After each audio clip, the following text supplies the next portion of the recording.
Welcome to the Suckers Can't Join Network.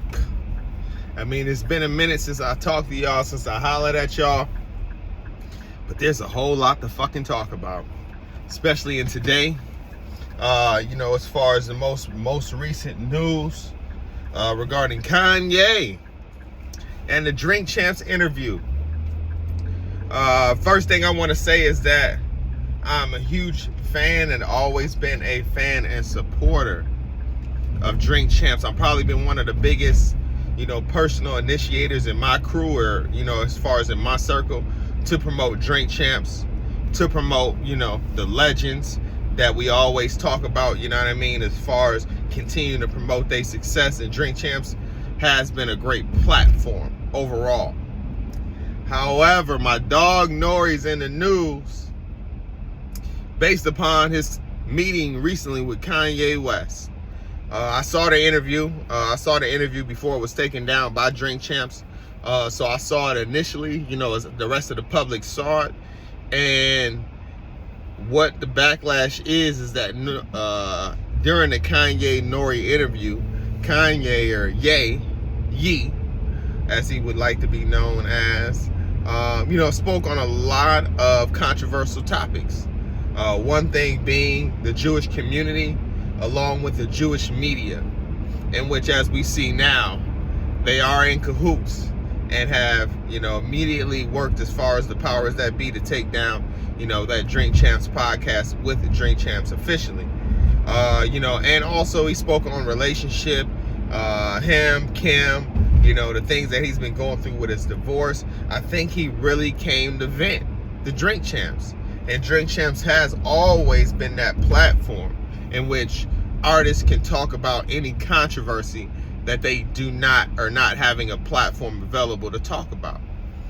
And it is very disheartening enjoying Drink Champs, enjoying Nori as an organization, enjoying, the commentary that happens on Drink Champs, the real life shit, that we really tune into. Not just because these individuals are stars, but these individuals have made it, in a successful way to benefit their lives for the rest of their lives in their crafts. So for Nori to apologize publicly for airing an episode that was for the public, I just don't understand. You know what I mean? Nori, you a gangster, dog. You a gangster. 10 toes down, Nori. Gangster. We stand firm. And I believe throughout the interview, you stood very firm as far as, making sure black people were well represented, and making sure that we understood what the White Lives Matter, and making sure that, again, Kanye spoke on details on the topics that he was discussing. So I don't really understand the composure to have Drink Champ being the type of podcast that it is, and then apologizing for something that was real. I don't really feel that personally, Kanye said a lot of things that relate to black people, relate to the struggle, relate to the systematic pressure, relates to, the obstacles and things that we're going through collectively as a group. And, him stating and understanding within the Drink Champs conversation, and when DJ EFN, broke it down to him, as far as you're gonna have to break down some details. You can't just be saying stuff and not going into detail without the facts. And a lot of people just don't have the facts. And Kanye came with a lot of facts, from the Trump organization to Jared Kushner to, the Jewish media, to Amazon, to every big business deal, to even the war on Ukraine and Russia. And it is crazy that Drink Champs was able to air all of that information only to take it down. Nori, I'm very unsatisfied with you making a stance to bring a platform for legends, and then you take down the exact legend that, again, was a big part of your career.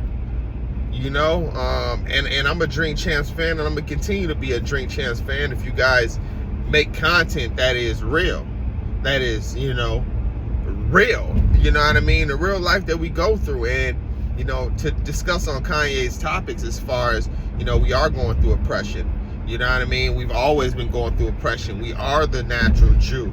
We are Jew, so a lot of the things that were stated was real.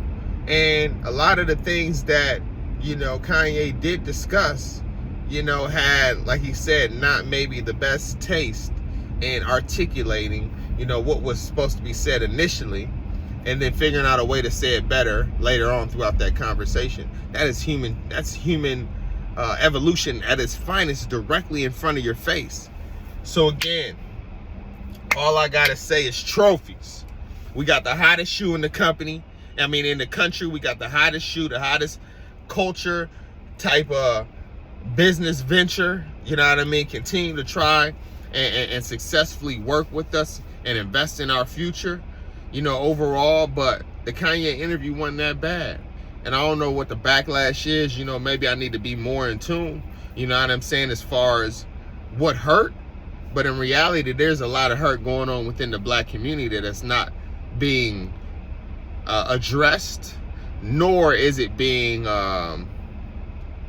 taken care of in a way that is prominent or proactive towards our race.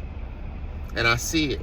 And I see it being a young entrepreneur that has a company that has, somewhat of ground success, and not being able to work with these other corporations unless I conform to their needs.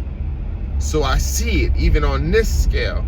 And, to hear exactly what Kanye said as far as him having issues with Adidas and his issues with Gap, and how, again, they continue to steal his product right underneath his nose, name his product without his decision making. You know what I'm saying? This is the same things Dame Dash was arguing about back when Rockefeller was breaking out. These are the same things that, we keep talking about, the powers that be. How do you have $140 million to invest into a bank and they say, I don't want your money? That is again, separation. That is separation, separate and conquer. And that's what you're seeing live and direct with this Kanye situation. Separate him from his family, separate him from his friends, separate him from his money, and conquer what he's already conquered and what he's already created.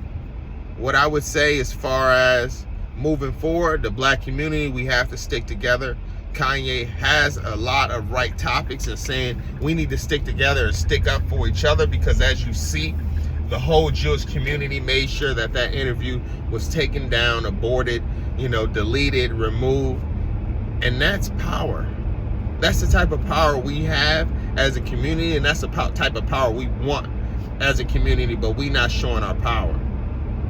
And this is a prime example in which we have a black platform with Revolt, a black network, a black product with Drink Champs, that is for the culture. I'm not going to say it's black, but it is for the culture. And once we have somebody that has topics that aren't necessarily agreeable, we cut them off and cut off their voice. I don't feel that's right. Kanye didn't say anything that was going to hurt people or hurt kids or, say some foul stuff. Kanye